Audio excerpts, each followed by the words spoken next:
back, everybody, to the greatest show on earth, and that is the Miami Boat Ramps channel. I'm your host, Broncos Guru, in collaboration with our boy Wavy Boats, and it's another Wavy Guru Productions back down here at the ramp, and today we're down at 79th. I still can never figure this one out. Nobody down here at 79th ever has their ladder up. It's like they left the sandbar, just decided we're going to keep it down. I have to imagine this is like one of the number one replaced items in the Miami area on a boat, is the ladder. So our crew's approaching the dock. Wifey looks like she's ready to go for the leap and try and get this thing on there. At least we got some lines out, so we're ahead of the game for most boaters down here. No, don't put your no! Oh, I hate seeing people put limbs in between the dock and the boat. She goes for the first miss on 4. Now she wisely decides to get her legs out of the way. She's gonna come up to the dock, and oh, we got the tug of war. Wife versus the boat, let go! Husband's gonna get an earful. She's got some rope burn on her hand. The boat was definitely gonna win that tug of war match if she had let it keep going. And Cap's gonna push it up a little bit further onto 4.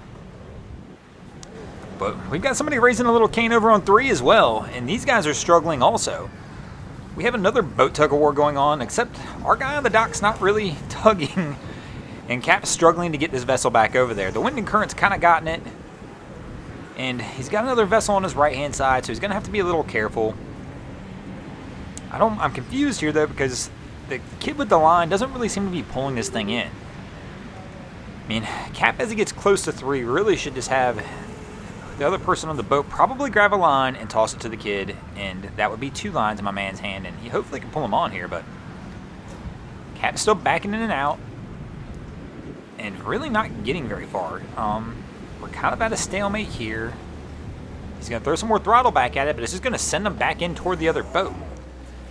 All over the place on this one, man.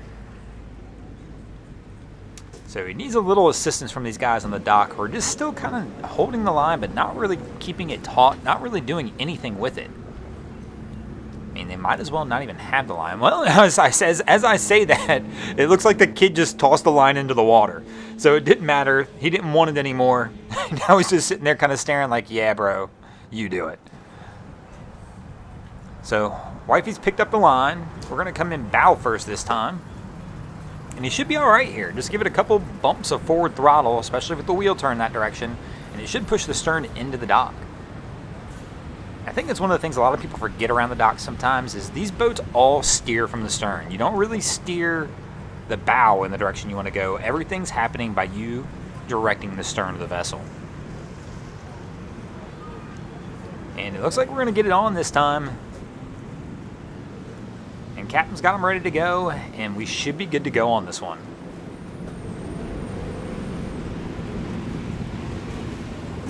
And this is probably one of the bigger vessels we'll see down here today. I believe this is the Cobia 35. Somebody can correct me in the comments if I'm wrong. And they shouldn't have too much trouble because it appears they've got the joystick docking, if you can tell by the engines kind of going in different directions.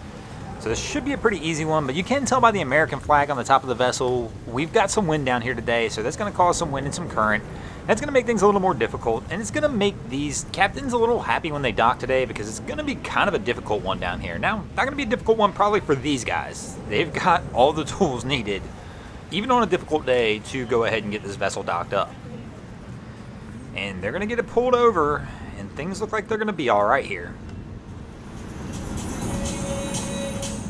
And here we go. It appears they're all hooked up, and we're giving hugs and high fives and fist bumps because we're all congratulating each other on the successful docking job down here at 79. I mean, this is how every dock job should end, where everybody just kind of celebrates. We get a little celebratory dance. Everybody does a little fist bumping and high fiving. You know, it's one of those things. When you dock a boat successfully, it should be celebrated, especially down here at 79, because this is not something we see all that often. But once again, these guys had all the tools to get it done, even on a windy day.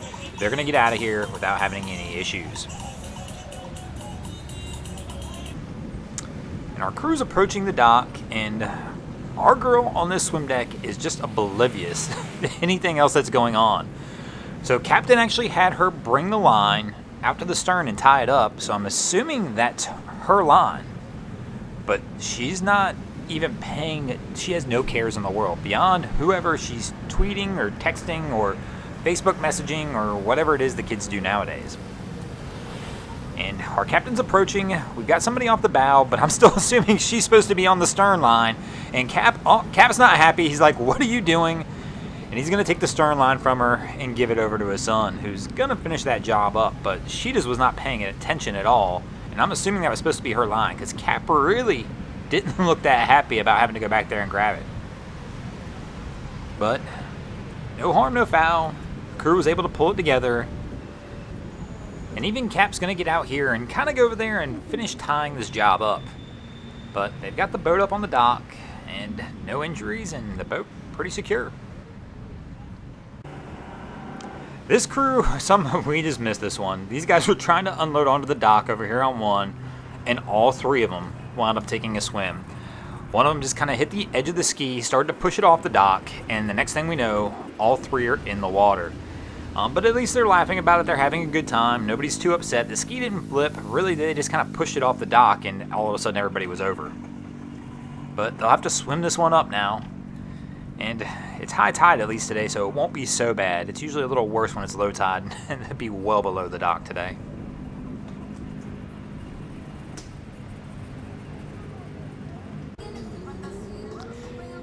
Oh, why nobody ever has lines at 79th. So this crew's over here. I'm assuming they've got no lines.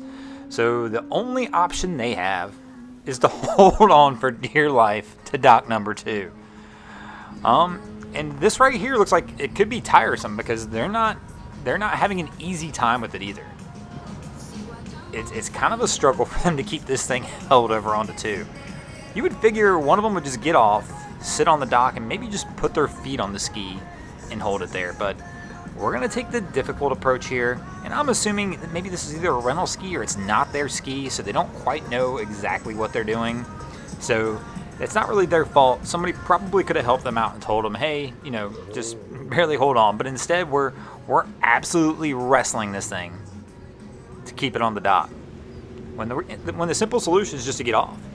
I mean, if the lady on the back here would just get off, sit on the dock, put 2 feet on the stern of it, it would stay there just fine and not go anywhere. But, well, they'll sit here and keep playing this dance with the dock and having a little tango with it. And we'll see how this one ends for them in the end. But the reality is, this is going to be an exhausting time that really could have been avoided by just spending a few dollars on some lines. And kind of the wild one when you think about this, though, even forget the lines, neither one of them really appears to be trying to get off this ski either. So I'm assuming somebody else has gone to get the trailer. It almost sounds like it would have been an easier time just to float, like everybody else does down here with the skis at 79th. Just let go, let it float off. When your trailer gets over there, go ahead and restart the ski and pull it up and go ahead and get it on the trailer. But instead, they're going to hold on for a little while here, and I got a feeling they're going to be here for a bit. Thanks for watching, guys. I hope you enjoyed this episode of Miami Boat Rams. If you did, please check out our other content. We have Wavy Boats, who does a bunch of great things over at Haulover Inlet. My channel, Broncos Guru, we do some great comedy boating educational videos over there as well. And of course, Boats vs. Haulover, where man and machine take on Mother Nature down at Haulover Inlet, Miami, Florida. And if you haven't already, go ahead and drop an anchor on the subscribe button here.